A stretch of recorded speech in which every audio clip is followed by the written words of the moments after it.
O mundo caminha para uma guerra global. E não estou falando sobre o conflito de Rússia ou mesmo Estados Unidos e China, e sim de uma guerra climática. Meu nome é Marcos Farias, seja bem-vindo a mais um episódio do Não Sei Filosofia.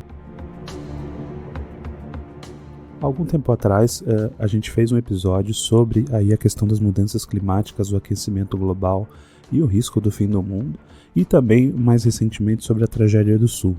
E algo que vem se tornando cada vez mais frequente, os efeitos graves das mudanças climáticas no clima e no ambiente, enfim, no mundo que a gente vive. Esse efeito ele acontece de diversas formas. Ele pode ser uma onda de calor no sudeste, uma seca maior no nordeste, queimadas e mesmo chuvas. Então, em qualquer lugar do país ele vai acontecer, e vai acontecer de uma forma que ele acaba agravando uma realidade que aquela região já passa. Então, um lugar que é quente ele se torna mais quente, o lugar que chove, que tem uma tendência de chuva, ele acaba chovendo mais, enfim, a gente acaba batendo um recorde de temperatura, e muitas vezes uma temperatura que não está de acordo com o clima que deveria ser e com a média histórica sempre aumentando. Ou no caso de uma chuva que deveria acontecer a cada X anos, acaba acontecendo com mais frequência e com maior intensidade. Enfim, essa realidade não é só do Brasil. No mundo todo a gente pode ver eventos como esse acontecendo. Então, se você pesquisar aí no Google agora, você vai ver que na Europa aconteceram várias ondas de frio e de calor, e também de chuvas e enchentes em lugares que no passado isso não acontecia com tanta frequência, ou mesmo nos Estados Unidos com recorde de nevasca e também com outros fenômenos que estão sendo agravados. Todos eles são fenômenos naturais, a gente está falando de fenômenos naturais, mas que estão sendo intensificados aí pela questão humana, da forma que a gente trata o planeta. Então o foco aqui hoje é a gente falar um pouco disso que está acontecendo no mundo e quais são os riscos disso levar a algum conflito. Porque existe um conceito aí, pensando nessa questão climática, da migração, a gente chama de refugiado climático ou migração climática, em que as pessoas elas sofrem com isso e que isso pode gerar uma consequência de temporário ou não dessas pessoas terem que sair do lugar onde elas estão. E eu não estou falando assim, uma pessoa que teve que simplesmente sair da sua casa porque a casa, sei lá, desmoronou. Não, eu estou falando de uma cidade inteira tendo que abandonar a cidade porque tem uma crise, ou então de qualquer outro tipo de mudança, ou uma crise de calor, por exemplo, que as pessoas começam a passar mal e não suportam, sobretudo as pessoas que têm mais idade ou crianças, enfim, e aquilo se torna inviável. A gente teve recentemente aí regiões do Nordeste que antes eram classificadas como semiáridas, classificadas como árida. O que isso significa? É uma classificação que você teria em um deserto, né? Então aquela região ela era quase um deserto, vamos dizer assim, simplificando. Ela não chegava nessa classificação de clima para ser classificada como um deserto, e agora ela está chegando com as ondas de calor e com a seca que está acontecendo. Então perceba, o clima está mudando cada vez mais rápido. Uma coisa que deveria levar, sei lá, milhares de anos, está levando centenas de anos, e a gente está cada vez mais abreviando isso. Existe um relatório aí das organizações que estudam isso a nível mundial, então eu vou dar o exemplo aqui do Banco Mundial, em que ele fala que até 2050, se a gente não fizer nada, mais de 143 milhões de pessoas vão se tornar migrantes climáticos. São pessoas que vivem em um lugar que aquele lugar vai ser impossível de você continuar e que elas vão ter que se mudar para outro lugar. Isso estaria concentrado principalmente na África, na América Latina e na Ásia.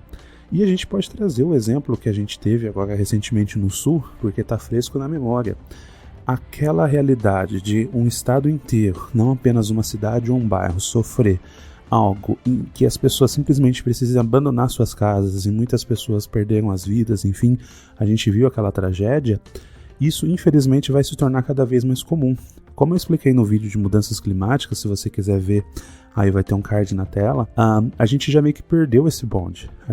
Hoje o que a gente pode fazer ainda, se a gente começar realmente a tentar reduzir os danos, tentar reduzir desmatamento, poluição e tudo isso, a gente ainda vai sofrer essa consequência. Então é meio que não tem muito para onde voltar. A gente vai começar a ter essa situação que aconteceu no Sul cada vez mais frequente. E pior, ela vai ser cada vez maior, cada vez mais intensa. Então existe uma esperança de que a situação no Sul melhore, no sentido de que a água baixe, as pessoas possam voltar a viverem nas suas casas e tudo mais. Mas quem garante que não vai vir uma outra chuva no ano que vem? Ou mesmo ainda esse ano? A gente não tem mais essa questão de previsibilidade. Então o que era estimado para acontecer daqui 50 anos aconteceu agora. E cada vez mais existem dados que provam que cada vez mais isso está acontecendo com mais frequência. E essa questão migratória ela é relevante porque pode ser que chegue um momento que não seja só as pessoas saírem de suas casas e esperarem a água baixar, seja sair das suas casas e sair para sempre, porque aquela região não vai dar mais para viver. Pode ser que ela consiga viver ali, 2, 3 meses depois tem um outro desastre ou coisa do tipo. Pensando também nessa questão de migração, perceba o efeito secundário disso. O efeito primário a gente pode dizer que são as pessoas ali que tiveram que abandonar suas casas. O efeito secundário foi as cidades ao redor que não sofreram com a enchente tiveram que receber essas outras pessoas que estavam procurando por abrigo naturalmente. E essas pessoas, então elas foram para essas casas, seja para a casa de um parente, amigo ou mesmo um abrigo, e aquela outra cidade passa a ter um problema. Então ela não está pronta para receber uma quantidade grande de pessoas e ela tem que se adaptar. Então, chegando no ponto do conflito, cada vez mais esse conflito acaba gerando a necessidade dessas pessoas se moverem e pode chegar num ponto em que um país inteiro sofra uma crise de calamidade que o próprio país não dê conta. E ele vai depender de outros. E aí é onde entra a questão da crise de refugiado. A gente sabe, por exemplo, o que aconteceu na Europa quando teve a guerra da Síria e também outros países ali do Oriente Médio e da África. Então tem uma série de conflitos acontecendo, as pessoas migram para a Europa, enfim, até hoje está sofrendo para definir o que fazer, porque ao mesmo tempo eles exploraram por muitos anos esses países, então acaba tendo algum tipo de vínculo, e essas pessoas estão precisando de abrigo, é simples, é uma questão humanitária. Mas como que você recebe essas pessoas? Como que você trata elas? Então, se a gente for ver aí políticas mais de direita, falam que a gente não deveria de nenhuma maneira absorver isso. Isso também aconteceu no Brasil na questão da Venezuela, né? E que deveria fechar as fronteiras e que não poderia aceitar. Ao mesmo tempo é uma questão humanitária, as pessoas não estão ali porque elas querem, elas estão praticamente porque elas foram expulsas do lugar que ela estava, ou o lugar foi alagado, ou ela perdeu tudo, e a gente falando de guerra, a pessoa estava levando bomba na cabeça, como que ela vai continuar vivendo naquele lugar? Então, o que isso vai poder levar a gente, e é uma previsão aqui dolorosa, mas que eu acredito que ela vai acontecer, são essas guerras climáticas. Então, países que têm mais poder vão tentar se resguardar e países que têm menos poder vão acabar entrando em conflito. Então, uma migração que antes poderia ocorrer por um fator de política externa ou de guerra ou algo do tipo vai começar a acontecer por uma questão natural, agravando cada vez mais a situação. Como que essas crises também podem acontecer? Ela pode também estar relacionada não só a migração em massa, mas também a crise econômica. Então, um país ou uma cidade ou um estado que fica numa condição difícil, ele tem uma crise econômica. A gente sabe que crise econômica gera várias consequências ruins, e a ponto de um país ele pode até fazer com que o país tenha uma consequência mais grave.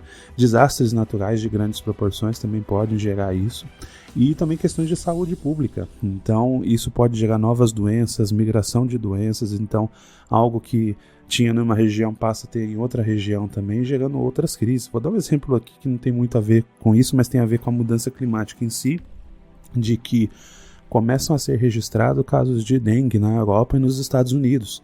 Países que pelo seu clima, eles não eram, países que tinham muitas incidências disso. Geralmente eram só pessoas que viajavam já com dengue que poderiam ter, porque simplesmente o clima do país era muito frio, e o mosquito ele não sobrevive no frio, né, nesse formato. Ele pode até sobreviver por um tempo, mas não a ponto como um país tropical como é o Brasil e a América Latina. Porém, a mudança climática faz com que as temperaturas cada vez sejam mais altas e está começando a ter esse tipo de doença.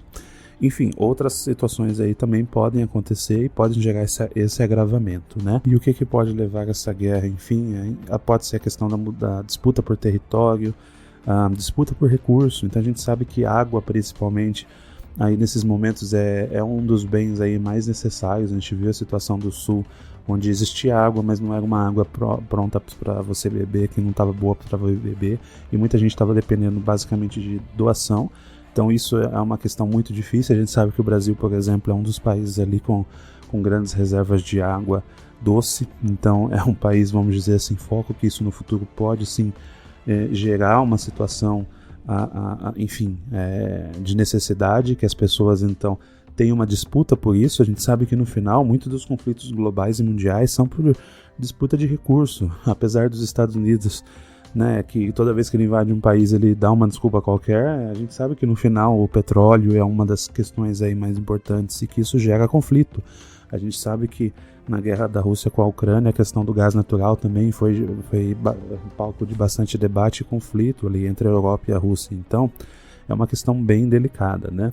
No final a gente pode dizer que os países ali que vão acabar sofrendo mais são os mais pobres, obviamente. Então, assim como o Banco Mundial lá estima que a África, América Latina e o Sul Asiático são os lugares onde vai ter mais risco, a gente sabe, né? Brasil aí é um dos países que é um país muito grande, mas ao mesmo tempo que uma crise como essa no Sul aí levou muita gente a desespero, e com certeza vai afetar aí a questão econômica de infraestrutura.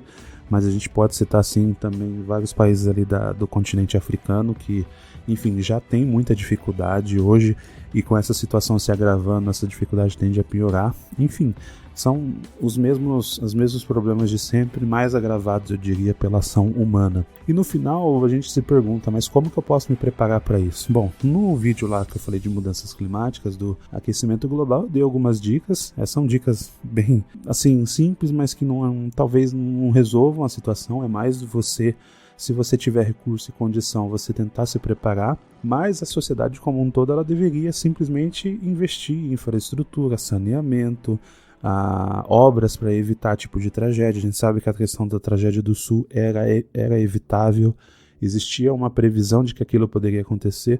Ao mesmo tempo ali não teve uma série de investimentos que deveriam ter ocorrido para proteger ali a região, sabendo daquilo, e eventualmente até tirar as pessoas dali com antecedência, né? É difícil para as pessoas saírem das suas casas, vai ter sempre uma resistência, mas é melhor a pessoa sair de casa e de repente ir para uma condição não tão boa quanto ela está, do que ela não viver para contar a história. Então é uma situação difícil. Então o que a gente deveria fazer é cobrar os governantes de fazer o que é correto, tentar cada um fazer a sua parte e fazer uma reflexão como sociedade.